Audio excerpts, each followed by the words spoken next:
Hello, this is RICKY, the Android guy. Hey guys, today bringing another review, and this is of the Nexus 5.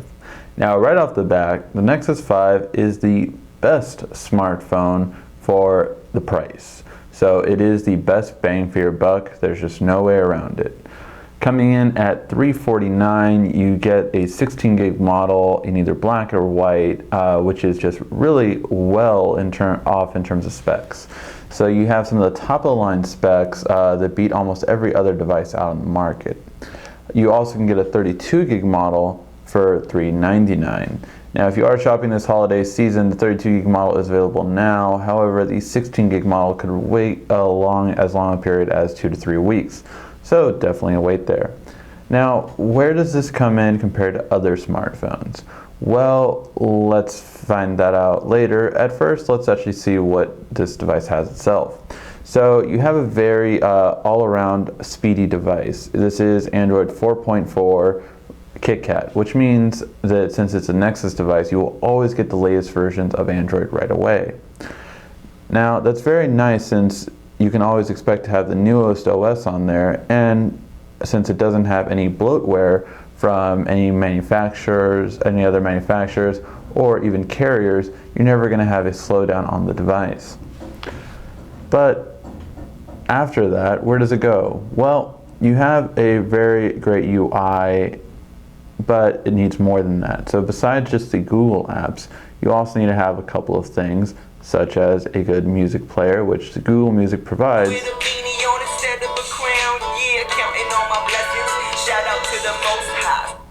And in terms of the audio, it's decent, but not the best we've seen, definitely all around. In terms of its look, the design has been definitely changed since the Nexus 4. I would say part of it's for the better and part of it's for the worse. While the texture feels nice, it definitely doesn't feel as premium as even the Nexus 4 did. So that is one thing, because the glass backing that was on the Nexus 4 was considered a more premium material.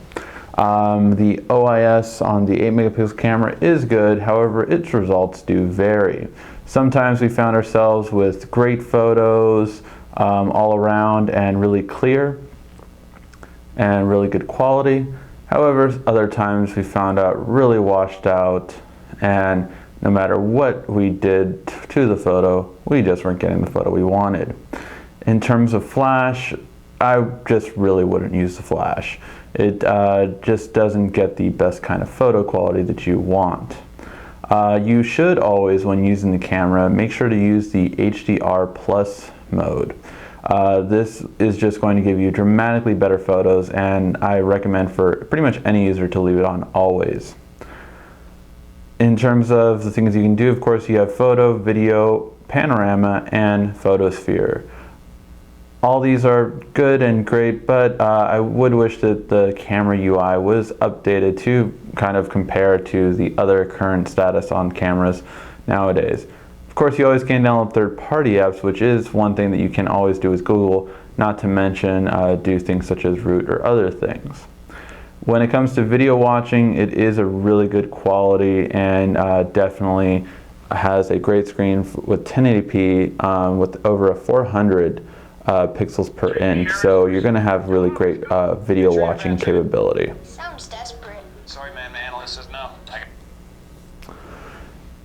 But how does it compare to other devices? Well, if you do happen to break your device on either AT&T or T-Mobile, or of course even Sprint, and you don't want to pay that $150 to $200 to replace it, this is honestly, I would say, a much better way of going. For $350, you get probably a better device than the one you currently have, and it's really great for those purposes. Now, how would it compare to other smartphones such as the S4, the G2, or the Note 3? It's honestly not going to be as good in certain things such as camera quality and battery life. However, many people would trade those two for the Google experience, so it just depends on the user that you are. So, should you get the Nexus 5? It is definitely the best bang for your buck, and if you do not want a contract or are replacing a phone, this should be the only phone you really are considering. However, if you're up for a new 2-year contract or going on a new Next Plan, Jump Plan, 1UP Plan, Edge Plan, then there are other phones that I would consider. Thank you for watching this review, and if you did find it informative, please give it a like, thumbs up. If you have any other questions, feel free to ask. This has been RICKY, the Android Guy.